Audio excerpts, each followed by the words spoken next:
Power armor? It's essentially power armor, totally like out of, Space Marines, Warhammer 40K kind of stuff. So I dig it, and it'd be amusing to like, where the frick did something like this come from?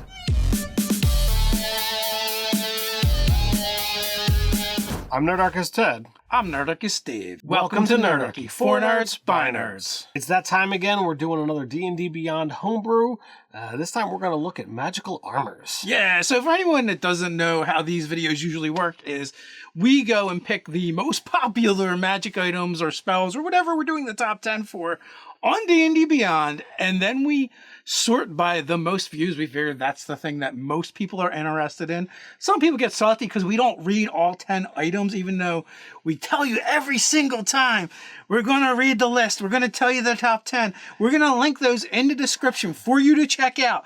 Then I and Ted will pick one that we like, and we're going to talk about those ones. And that's how this video works. So I think you just need a free account at D&D Beyond to go over there and take a look at their homebrew stuff. So there's tons of stuff that other gamers made that you can add to your game. But I think it's only fair at this point that we mention that D&D Beyond is a sponsor for this video and for the channel as a whole. D&D Beyond is something that we've been using from almost the very beginning. Huge fan of it. It makes our games so much easier. And I think you should allow them to make your games easier by going and checking out D&D Beyond. There's a link in the description, as well as all those items down there for the armor. So I'm going to go through the list, and then we'll each pick ours. Number 1 is Armor of Beasts. We've got Berserker Armor, Gleaming Chainmail +1, Dragonhide Studded Leather Armor, Bracers of Compact Plate, Technically Plate Armor, Gunslinger's Armor, Shield of Retribution, Smoldering Scale Armor, and Shield of Heroic Memories. So if you want to check those out, you can go over to D&D Beyond and check it out. But if you feel like you need more than just that, over on the website, we have an article that does by a factor of 3. You can find that link down in the description below and a card up here. And not only see the most views, but 3 different factors written by Doug, really breaking down these items a little bit more and getting his opinion on the top homebrew magic item armor spells. All right, so now we're going to go with our picks. What's your pick? All right, so I chose Technically Plate Armor. This is Armor Plate Uncommon. This suit of armor is made of overlapping plates of fine china. This heavy armor provides an armor class of 20. However, each time the wearer takes damage, the armor takes a permanent and cumulative -1 penalty to AC. If this penalty drops to -5, it shatters and is destroyed. The wearer of the armor takes 2d4 piercing damage from the shattering, and the armor becomes useless. The armor can be fully restored with the Mending cantrip. Plates consisting of shaped interlocking metal plates to cover the entire body. Suit of plate includes gauntlets, heavy leather boots, a visored helmet, and thick layers of padding underneath the armor. Buckles and straps distribute the weight over the body. And of course it has the notes of, armor class, 15 strength required, and has disadvantage on stealth checks. And this is made by Luke Da Crisp. So essentially it's a suit of plate, a +2 plate that you get as an uncommon item that doesn't require attunement, but just plus things generally don't anyway. Right. So it's fine. But it's powerful magical plate with a drawback. With a drawback that, unless you somehow aren't able to cast the cantrip Mending sometime during you getting hit 5 times, you lose this really great item. Well, the way it sounds, it looks like you can repair it even after you totally destroy it, right? After it explodes, like as long as you have the Mending cantrip, you can put it back together? Oh, I viewed it as, if it takes, it shatters and is destroyed. So well, the armor can be fully restored with the Mending cantrip is the sentence at the end. Okay. So sure. I feel like had that sentence been placed above the armor is fully destroyed, then that might mean that. I don't know. Again, it's homebrew, right? So sure. Always used for clarification. Up to your, you as the GM, up to your interpretation. So essentially, it's +2 plate armor with an inconvenience, and also like it has a lessening armor class. So at a certain point, it becomes worse than plate mail, probably during a fight. Yep. And then like after the fight, you can fix it back up, right?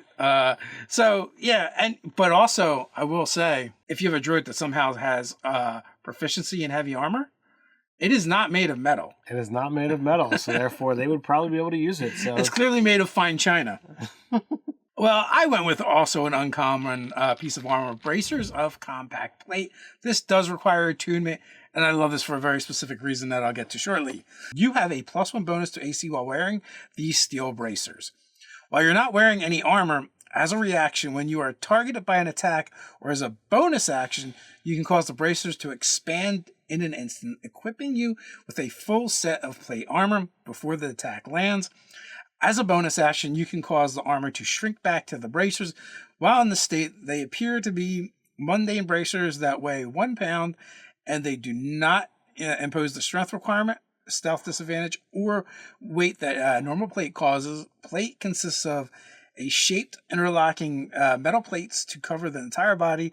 A suit of plate includes gauntlets. It basically just gives you a breakdown what it is. And this was made by Violet. The reason why I like this so much is, well, there's 2 reasons. One is actually a lot more common and more reasonable than the reason that I actually like it for. Tensor's transformation, right? Now you can just activate this item and you have full plate, or I keep wanting to say full plate. That's a completely different edition. You have plate mail armor on that you're now proficient with because you cast that spell, and it's donned instantly. That is really cool. I thought you were going to go in the direction of there's so many times that the heavy armor dude is constantly ruin the group stealth check because they have that disadvantage. And you're like, nah, I got this covered, man. My armor's right here. And when you need it, there's so many reasons, right? That's a great one. The other one is like, how often when you're playing, like, I want first or last watch because I wear a lot of armor. So that totally eliminates that. The other thing is, we have to go to a fancy dinner party. I can't have my weapons and armor. Darn it. And it's a big deal if you're someone who relies on those things. But bracers, they could be ornamental. And also, like, 1, they still function. They give you a bonus to armor class. 2, if you're a mage and most of the time it's not useful to you, while you're wearing them, it'll give you a bonus to armor class. So there's a lot of utility to it. So I really like this item. Thank you, Violet. And I don't think it's, I don't think it's super powerful. It requires attunement. It doesn't give you a magical bonus. It just gives you the utility of you're either wearing armor or you're not. Yeah, I dig it. Definitely a lot of things. I like both items. I think the technically plate armor very much feels like apart from the typical rule set of D&D, and therefore it's unique. So I really dig that style of mechanic. Looking at that one, like there's definitely you just want to break the china. That's all. You just want to break the good china. That is amusing. It's what Bilbo Baggins hates. But there's like 2 different ways to look at that, and I think we've got different viewpoints on it.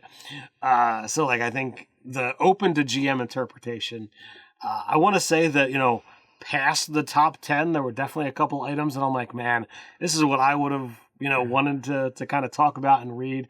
So I'm totally gonna throw a nod or whatnot to the power armor that's in there because I read that one even though it was beyond our 10, and I really dig it, and I might wind up at some point in time throwing that in the game just for shits and giggles because it's power armor. It's essentially power armor, totally like out of Space Marines Warhammer 40K kind of stuff. So I dig it, and it'd be amusing to like, where the frick did something like this come from? I might have to look at that for my Under the Dome game.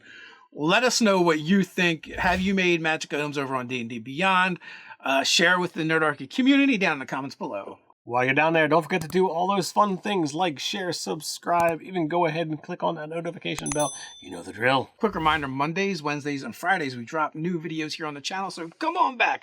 But you can't wait till then? No worries, we got you covered. There's a card up here for our top 10 D&D Beyond, the Homebrew magic rings. So until next time, stay nerdy.